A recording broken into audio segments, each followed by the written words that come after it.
Everyone, नमस्कार दोस्तों। आप सभी का स्वागत है आपके अपने YouTube चैनल टारगेट मैथ में।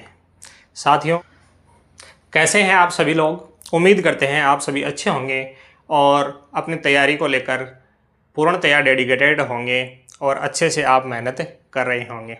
साथियों, एक बार फिर हाजिर हैं हम आपके सामने NTPC एग्ज़ाम का रिव्यू लेकर।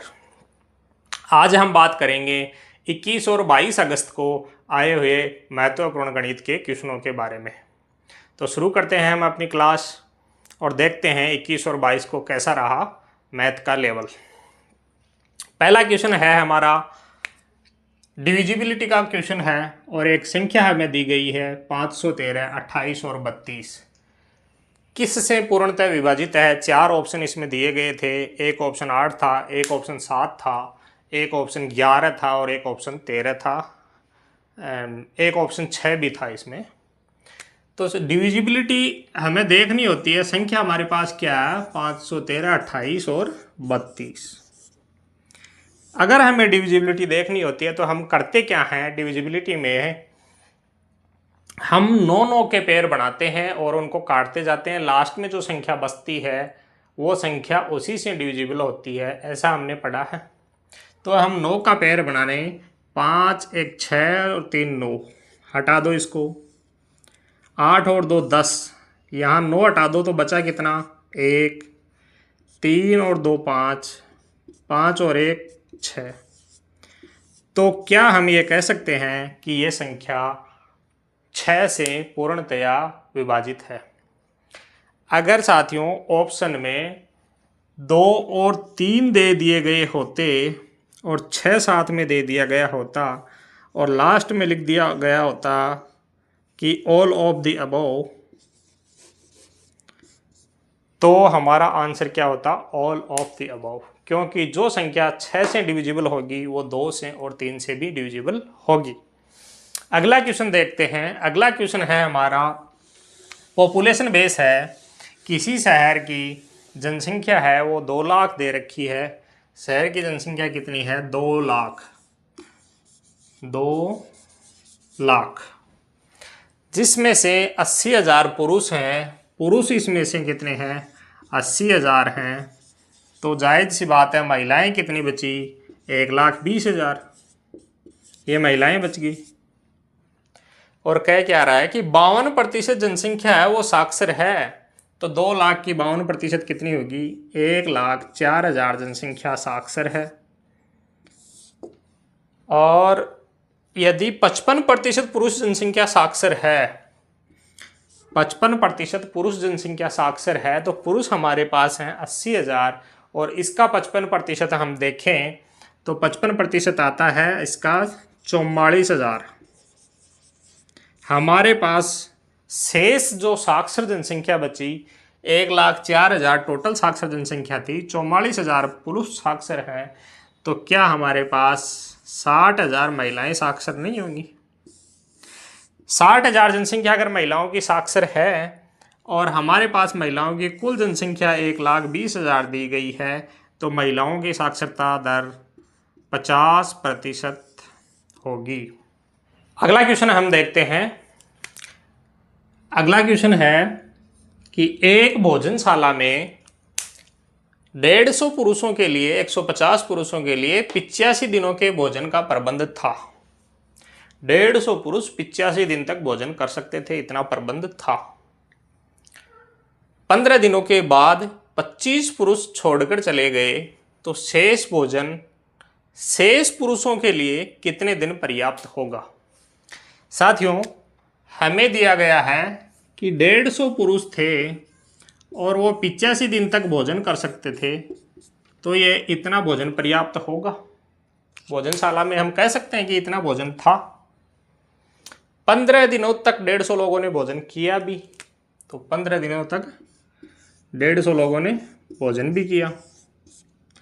अब यहाँ से 25 पुरुष छोड़कर चले गए, तो लास्ट में बचे 125 पुरुष।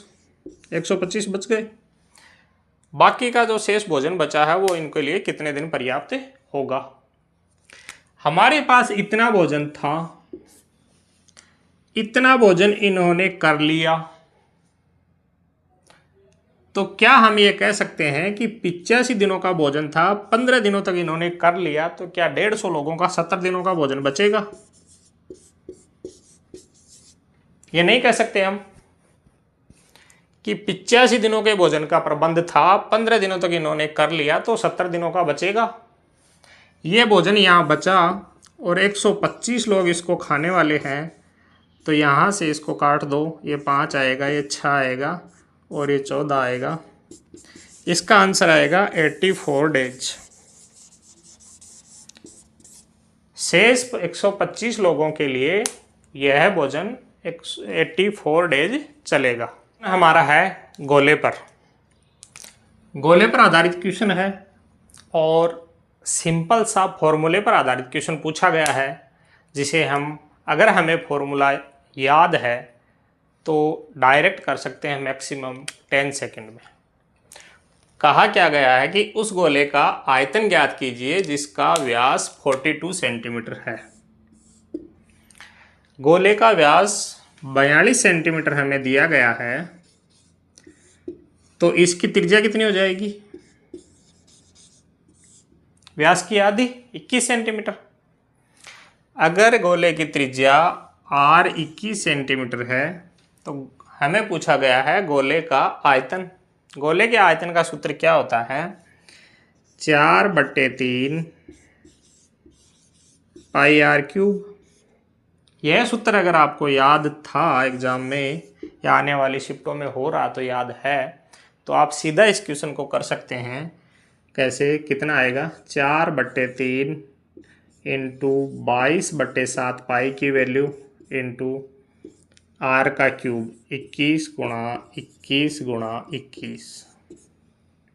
7 ये 21 से 21 कट जाएगा, ये 88 गुणा 21 गुणा 21 आएगा। ये है 22 4 88, 21 8 168, 16 168 और 20 188 में से 4 गए 184 गुणा 21, 21 8 168, 16 21 4 84 1600 10 21 8 168 और 10 178 17 और 21 और 17 38 38 808। यह हुआ गोले का आयतन। अगला क्वेश्चन देखते हैं। अगला क्वेश्चन ऐसा क्वेश्चन पहले वाले रिव्यू की जो क्लास हमने की थी उसमें भी मैंने आपको करवाया है। अगर आपने उसको देखा है तो इस क्वेश्चन पर आपको एग्जाम में मैक्सिमम टू मैक्सिमम 2 सेकंड रुकने की जरूरत होती है, सिर्फ क्वेश्चन पढ़ने के लिए। देखते ही आंसर आना चाहिए। पूछा क्या गया है? प्रथम 13 विषम संख्याओं का औसत ज्ञात कीजिए। मुझे याद है उस क्लास में हमने किया था प्रथम 91 विषम संख्याओं का औसत, और मैंने आपको बताया था कि हमें अगर प्रथम, यह बात ध्यान में रखना, प्रथम संख्याओं का, कितनी भी संख्याओं का, अगर वो विषम संख्याएं हैं, औसत पूछ रहा है, अगर वो विषम संख्याएं हैं तो वही उनका औसत होता है, बताया था। और हमने 91 का औसत भी 91 ही किया था। यहां आंसर कितना निकल कर आएगा हमारा? 13। अगला क्वेश्चन है हमारा, वो है CI पर बेस। क्वेश्चन क्या दिया गया है कि 2000 रुपये का 40% की कंपाउंड इंटरेस्ट की दर से तीसरे वर्ष के लिए ब्याज की राशि ज्ञात कीजिए। ध्यान दें, यहां हमें 3 वर्षों का ब्याज नहीं पूछा गया है, यहां हमें तीसरे वर्ष का ब्याज पूछा गया है। क्या पूछा गया है? 3 वर्षों का नहीं, सिर्फ तीसरे वर्ष का ब्याज पूछा गया है। ब्याज की दर है कंपाउंड, यानी चक्रवृद्धि ब्याज। और तो अब आप कहोगे कि हमसे तो पहले वर्ष का ही नहीं निकल रहा, तीसरे वर्ष का कैसे निकाल दें? तो साथियों देखो कैसे निकालते हैं तीसरे वर्ष का ब्याज। देखना, अगर आपको थोड़ा सा भी कंसेप्ट इसका क्लियर है तो आप ये क्वेश्चन आराम से कर सकते हो। हमारा मूलधन क्या दिया गया है? हमें मूलधन हमें दिया गया है 2000 रुपये। और रेट हमें दी गई है 40%। इस क्वेश्चन को करने के दो तरीके मैं आपको बताऊंगा, आप देखना दोनों में आपको कौन सा इजी लगे उसी से आप कर लेना। 40% ब्याज की दर है तो पहले वर्ष भी 40% लगेगा, दूसरे वर्ष भी 40% लगेगा और तीसरे वर्ष भी 40% लगेगा। लेकिन चूंकि ब्याज की दर है वो चक्रवृद्धि है, तो जो ब्याज हमारे पास आया उसका भी ब्याज लगेगा। पहले वर्ष हमारे पास 40% आया तो इस 40 का भी 40 लगेगा, 40 का 40 16 होगा।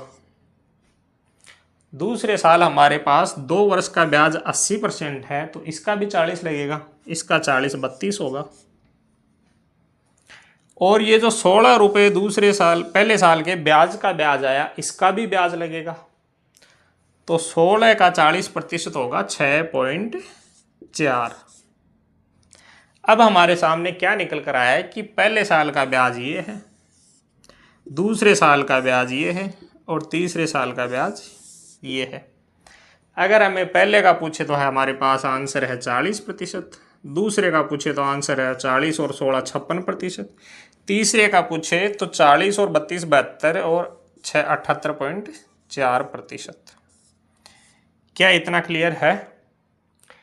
इतना क्लियर है तो हमें तीसरे वर्ष का ब्याज पूछा है, तीसरे वर्ष का ब्याज 2000 का सीधा 78.4% निकाल दो। 78.4 बट्टे 100 काट दो इनको, कितना होगा 784 का डबल कर दो 1560 1568 आएगा शायद। एक तरीका इसी क्वेश्चन का हम दूसरा और देखते हैं, वो थोड़ा सा इसे इजी हो सकता है अगर आपको थोड़ा सा भी परसेंटेज का कंसेप्ट और फ्रैक्शन वैल्यू का कंसेप्ट आता हो। हमें दिया गया है कि मूलधन हमारा 2000 रुपये है और ब्याज की रेट हमारे पास इंटरेस्ट रेट है वो 40% है, और हमने आपको प्रतिशत में बताया था कि 40% का फ्रैक्शन वैल्यू 2/5 होती है, यानी ये 40% और ये पूरा 100% है। अगर पहले साल 40% ब्याज लगेगा तो क्या वो चीज़ 140% नहीं होगी? ये 100% है, ये 40 है, तो क्या ये 7/5 नहीं हो जाएगा इसका? पहले साल 7/5 होगा, फिर दूसरे साल जो हमारे पास मूलधन है वो और ये ब्याज इसका 7/5 नहीं हो जाएगा। और तीसरे साल का हमें ब्याज पूछा गया है तो तीसरे साल का 7/5 ना होकर सिर्फ 40% ही होगा, 2/5 हो जाएगा। ये करना है हमें कितने का? 2000 का। काट दो,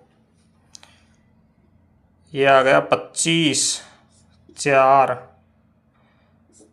4 16 16 दूनी 32 गुणा 49 वही 1568 यहाँ से आएगा। अगला क्वेश्चन देखो, अगला क्वेश्चन है हमारा सिंपल इंटरेस्ट का। 600 रुपये का 7% प्रतिमाह की दर से 9 महीने का साधारण ब्याज ज्ञात कीजिए। साथियों, इस क्वेश्चन में हमें यह देखने को मिला है कि बच्चों ने बिना क्वेश्चन को ज़्यादा पढ़े, बिना कुछ समझे सीधा 600 रुपये का 7% की दर से 9 महीने का ब्याज ज्ञात कर दिया।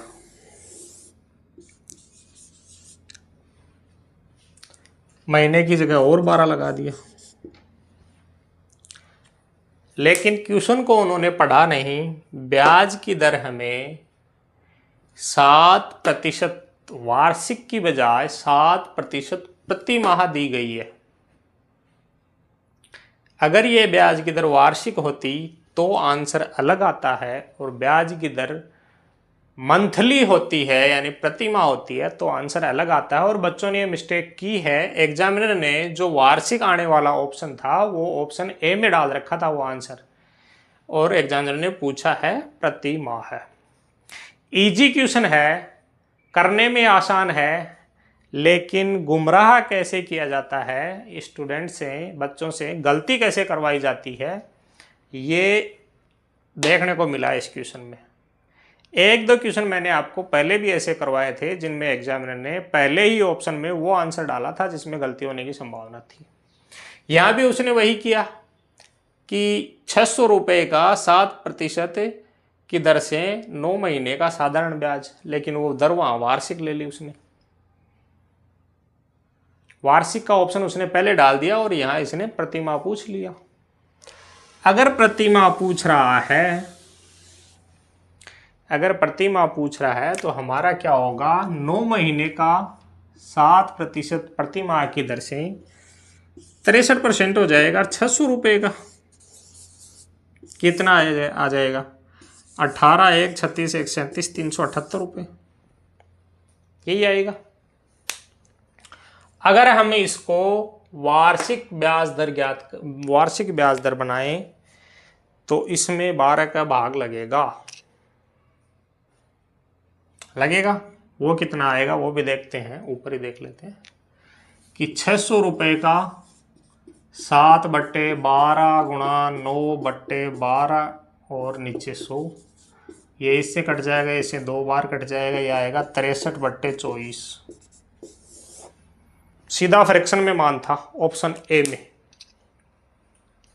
आगे देखो अगला क्वेश्चन, वो भी सिंपल इंटरेस्ट का ही क्वेश्चन है, लेकिन ऐसा क्वेश्चन हम पहले वाले जो रिव्यू की जो क्लासें हमने की उसमें भी हम कर चुके हैं। ये क्वेश्चन कुछ ज़्यादा ही ट्रेंडिंग बन रहा है इस पेपर में। क्या पूछ रहा है, 4000 रुपये का 7.5% की दर से 10 फरवरी 2024 से 11 अप्रैल 2024 तक साधारण ब्याज ज्ञात कीजिए। डेम में हमें टाइम दिया गया है, ऐसा पूछा गया था पहले भी, उसमें भी 9 फरवरी से लेकर अप्रैल के आसपास ही था टाइम, फरवरी के माह को बीच में डाल रहा है और यहाँ ईयर चेंज कर रहा है। कंसेप्ट इसी में घुसा हुआ है, जो ईयर चेंज कर रहा है इसी में कंसेप्ट है। जो पहले वाले रिव्यू में हमारे सामने क्वेश्चन आया था उसमें 2023 दे रखा था, बच्चों ने उसके आधार पर क्वेश्चन किए होंगे। अब 21 तारीख को सुबह की शिफ्ट में यह पूछ लिया गया 2024।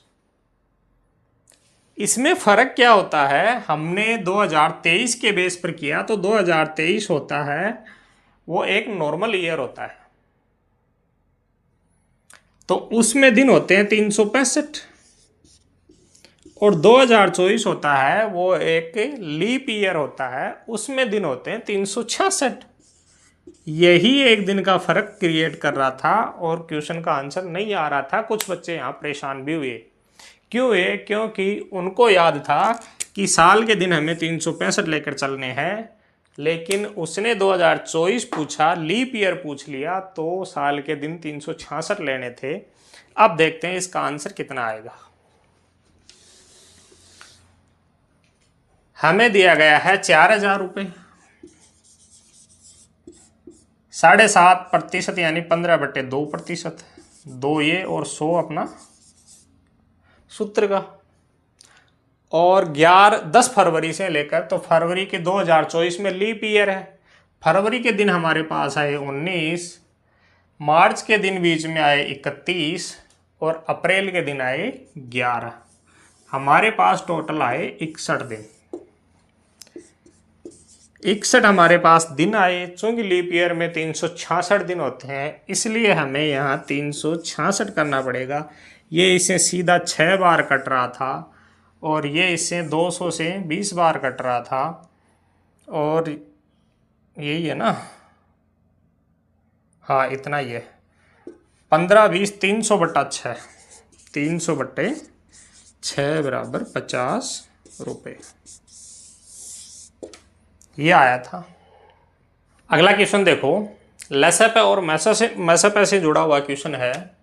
दिया क्या गया है, हमें 2 संख्याएं हैं, उनका मैसेपे और लेसेपे 6 और 1824 है। 6 और 1824 है। यदि एक संख्या 96 है तो दूसरी संख्या ज्ञात कीजिए। आप में से ऐसा कौन है जिसको लसप दो संख्याओं के लसप और मैसफ का जो सूत्र है वो याद नहीं है? शायद ही कोई ऐसा बंदा होगा जो कंसिस्टेंटली तैयारी कर रहा हो और उसको लसप और मैसफ का फॉर्मूला याद नहीं हो। सब जानते हैं, इजी वे में जानते हैं। होता क्या है, हमारे पास कोई भी दो संख्याएं होती हैं। यहाँ हमें दिया गया पहली संख्या 96 है, एक हमें दी गई है, दूसरी संख्या हम x मान लेते हैं और लसप है और मैसप है, यानी दोनों संख्याओं का गुणनफल उन दोनों संख्याओं के लसप और मैसप के गुणनफल के बराबर होता है। एलसीएम और एचसीएफ का गुणनफल बराबर होता है दोनों संख्याओं का गुणनफल। तो 96 गुणा x, पहली संख्या 96, दूसरी है x, इनका लसप और मैसप का गुणनफल है 6 और 1824। यही है। काट दो इसको, जो कटता है ये 16 बार कटेगा। 16 से ये काटो, 1 2 2 1 और 64 4, 114। दूसरी संख्या क्या है हमारे पास? 114। अगला क्वेश्चन देखो, टाइम एंड वर्क का क्वेश्चन है। थोड़ा सा क्रिटिकल तो नहीं कह सकते इसको, लेकिन थोड़ा सा आपको कुछ बेसिक आना चाहिए उसके आधार पर। ए अकेला किसी कार्य के 2/5 भाग को 12 दिनों में पूरा कर सकता है, जबकि बी अकेला उस कार्य के 3/4 भाग को 25 दिनों में कर सकता है। तो दोनों मिलकर पूरा कार्य कितने दिनों में पूरा करेंगे? हमें क्या दिया गया है कि ए उस कार्य के 2/5 भाग को 12 दिनों में करता है। हम ये मान सकते हैं कि मानो पूरा काम 5 है, उसमें से 2 भाग को अगर वह 12 दिन में करता है तो क्या एक भाग को वो 6 दिन में नहीं कर सकता? एक भाग को अगर 6 दिन में करता है तो पूरे 5 भाग को वो 30 दिन में नहीं करेगा। तो क्या इस लाइन का मतलब हमारा ये नहीं होता है कि ए अकेला उस कार्य को 30 दिनों में पूरा कर सकता है? यही मतलब होगा, लेकिन थोड़ा सा आपको सोचने पे मजबूर किया गया। आगे देखो, जबकि बी अकेला उस कार्य के 3/4 भाग को, बी कितना करता है? 3/4 भाग को 25 दिनों में पूरा करता है। यानी कार्य हम पूरा 4 माने, उसमें से 3 भाग को अगर वो 25 दिनों में पूरा करता है तो पूरे 4 भाग को कितने में पूरा करेगा? 25/3 गुणा 4 हो गया। 25 में अगर 3 पूरा करता है तो 4 पूरा करने के लिए 4 से गुणा कर देंगे। यही होगा। कितना हुआ? 100/3 दिन। तो हम कह सकते हैं कि दूसरी लाइन का मतलब ये हुआ कि बी उस कार्य को 100/3 दिन में पूरा कर सकता है। यही हुआ। अब हमें दोनों का मिलकर आंसर निकालना है। तो देखो क्या हुआ, ए जो है वो 12 दिन में नहीं, पूरा 30 दिन आया था ना। ए हमारे कार्य को करता है 30 दिन में, बी करता है 100/3 दिन में।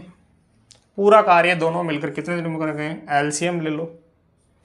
300 हमारा एलसीएम आएगा, इसकी इफिशियंसी 10 आएगी और इसकी इफिशियंसी 3 3 9 आएगी, यानी दोनों की इफिशियंसी हमारे पास 19 है। टोटल वर्क हमारा 300 है, तो हमारा आंसर आएगा 300/19।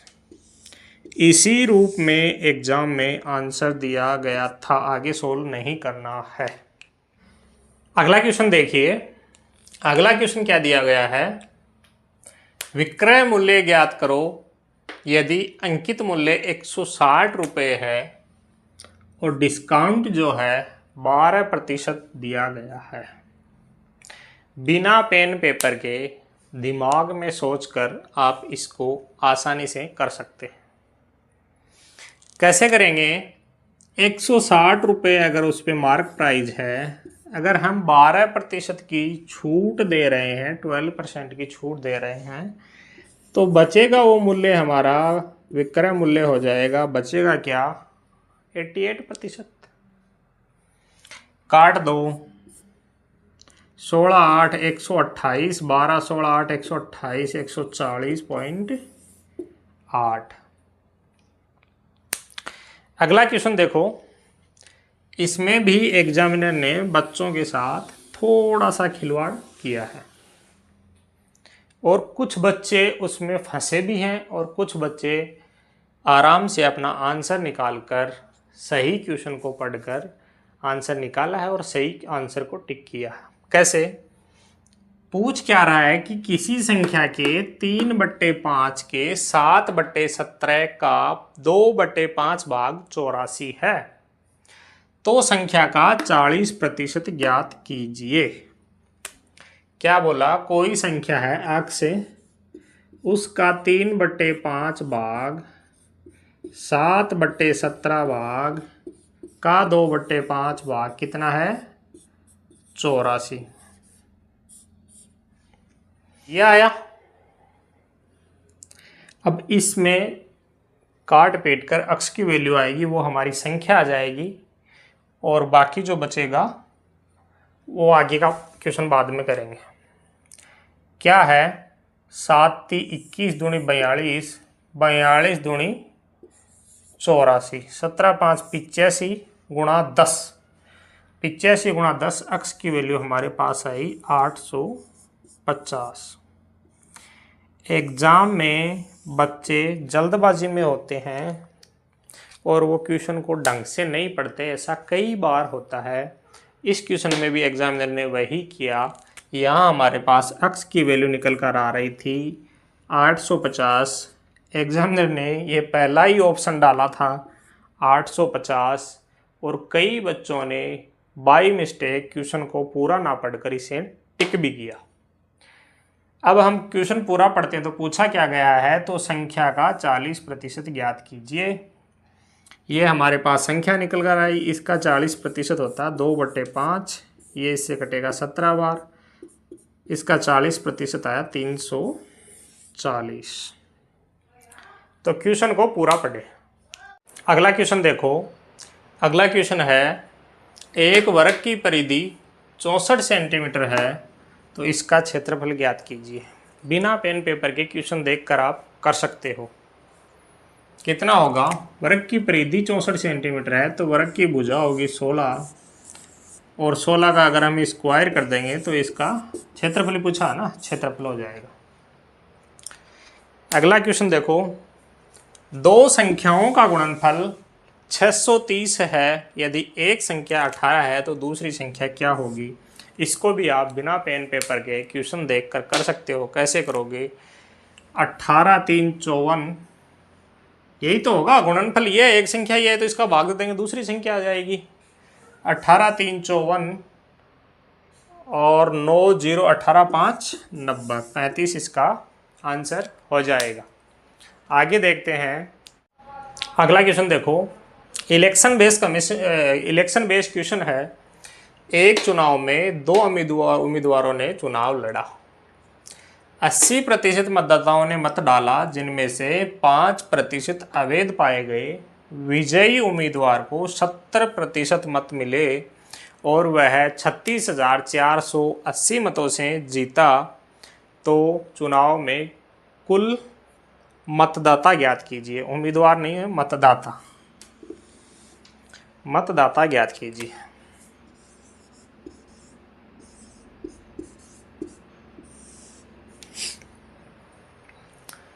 चुनाव में 2 उम्मीदवार हैं और हम मान के चलते हैं कि चुनाव में कुल मतदाता जो हैं वो 100 हैं। कितने हैं कुल मतदाता? 100। अगर कुल मतदाता 100 हैं, उनमें से 80% ने मत डाला, 80% ने मत डाला, तो 20 ने नहीं डाला। इन 80 में से 5% अवैध पाए गए, इनका 5% होगा 4, वो अवैध पाया गया, तो 4 हो गया अवैध, बचा कितना 76 हो गया वैध मत। अब नीचे लाइन दी गई है कि विजयी उम्मीदवार को 70% वैध मत मिले और वह 36,480 मतों से जीता। अगर विजयी उम्मीदवार को 70% वैध मत मिले, उम्मीदवार हैं 2, तो दूसरे उम्मीदवार को वैध मतों का 30% मिलेगा। यानी इसका 70% मिला किसको, विजयी उम्मीदवार को, और 30% मिला कौन से उम्मीदवार को, हारने वाले उम्मीदवार को।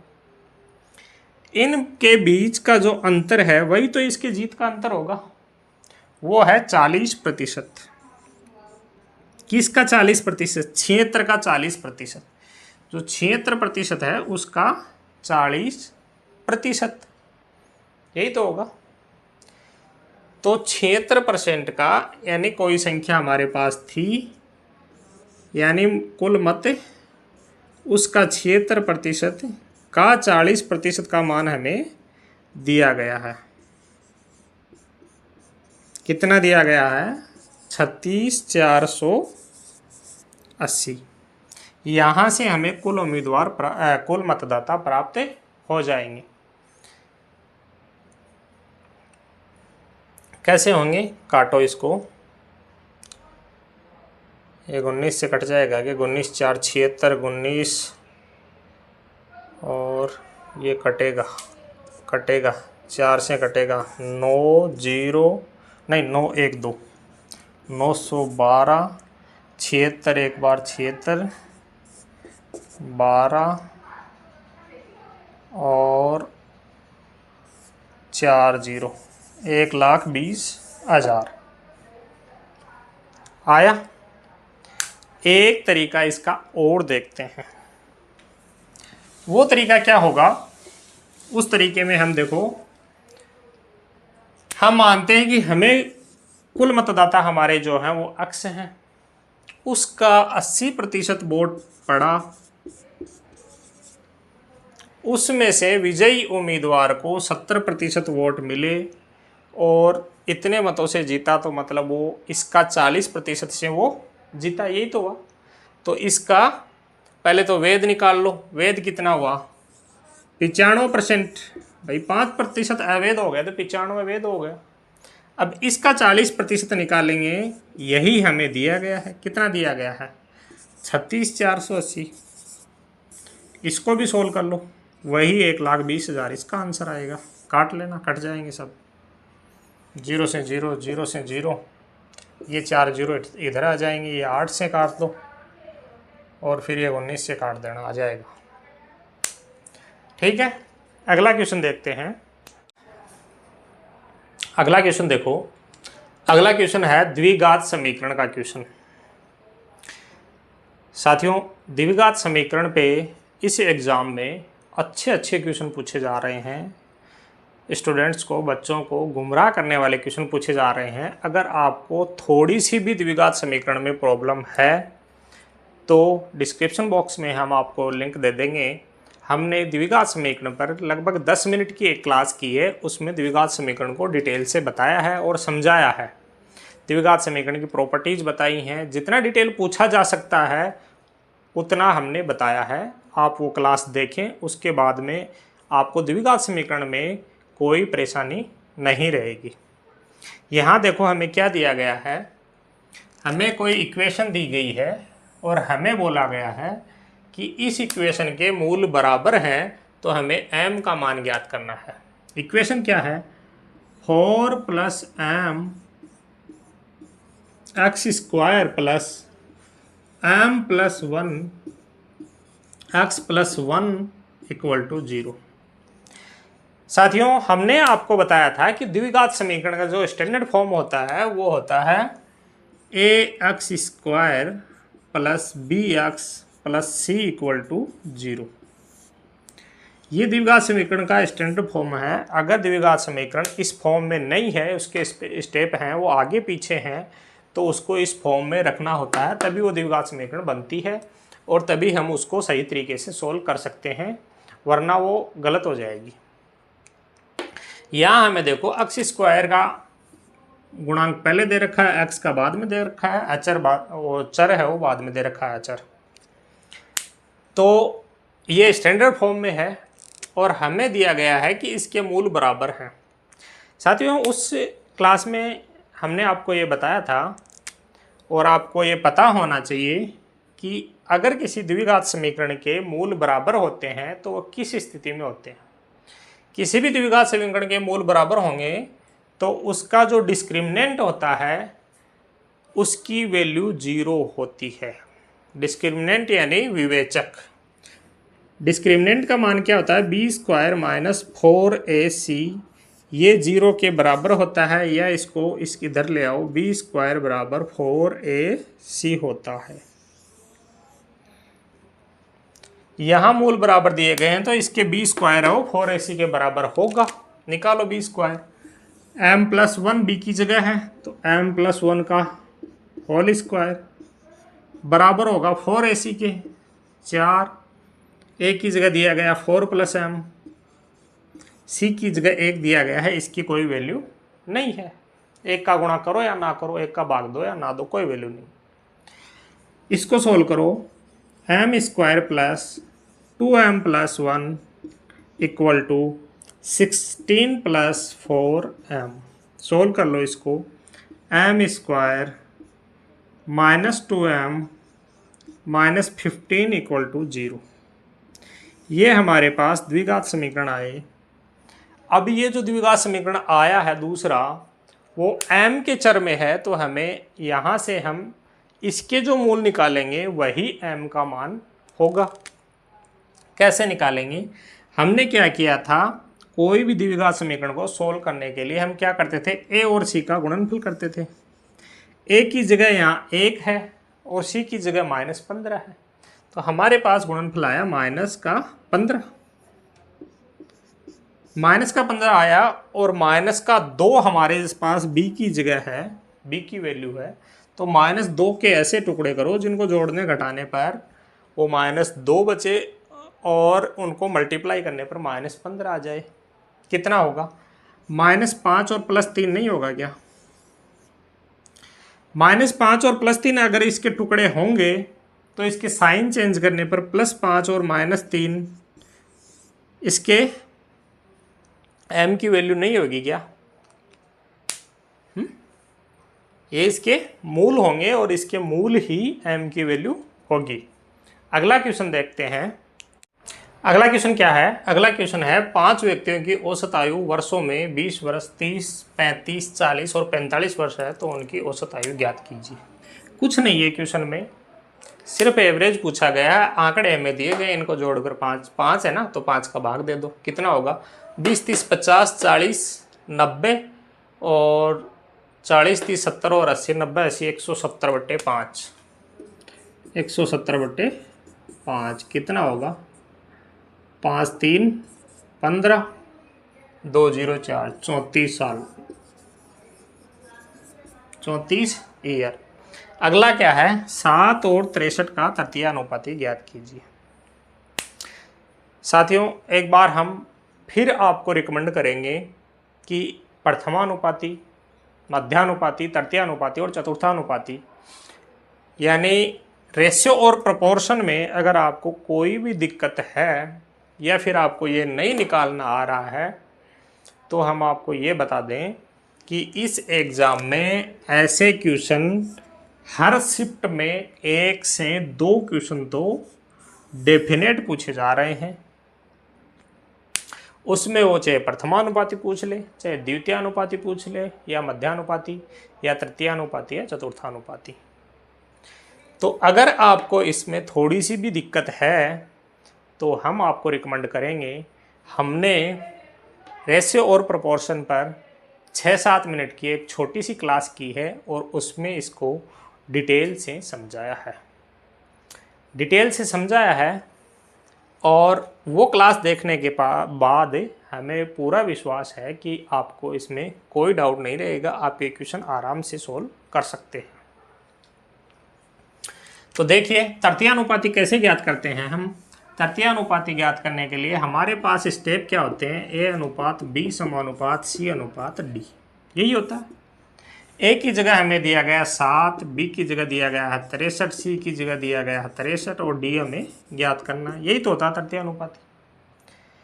तो 63 गुणा 63 बट्टे 7, ये 9 आ जाएगा।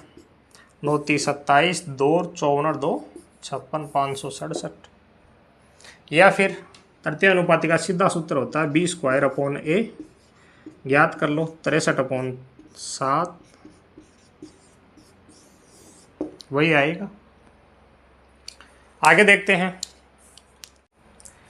ए बी और सी का वेतन क्रमशः 3 अनुपात 10 अनुपात 8 के अनुपात में है।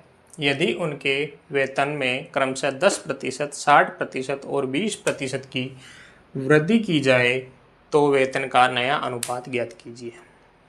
रेशियो में दिया गया है, कितना दिया गया है, पहली बात तो है कौन कौन, ए है, बी है और सी है। अब इनके वेतन का रेशियो क्या है, 3:10:8।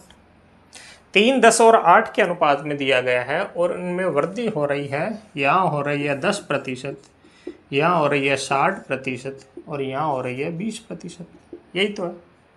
नया अनुपात ज्ञात करना तो कर दो वृद्धि। 3 में 10% की वृद्धि करेंगे 3.3 आएगा, 10 में 60% की वृद्धि करेंगे 16 आएगा, 8 में 20% की वृद्धि करेंगे 9.6 आएगा। 10 से इन तीनों को गुणा कर दो, ये 33 आ जाएगा, ये 160 आएगा और ये 96 आएगा।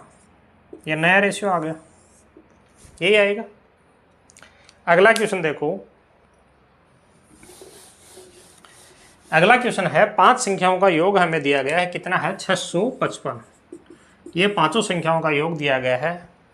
पहली 2 संख्याओं का औसत 77 है। पहली 2 संख्याओं का औसत 77 है तो योग इनका डबल हो जाएगा। पहली 2 संख्याओं का औसत 77 है तो इनका योग कितना हुआ, 154 हो जाएगा पहली 2 संख्याओं का।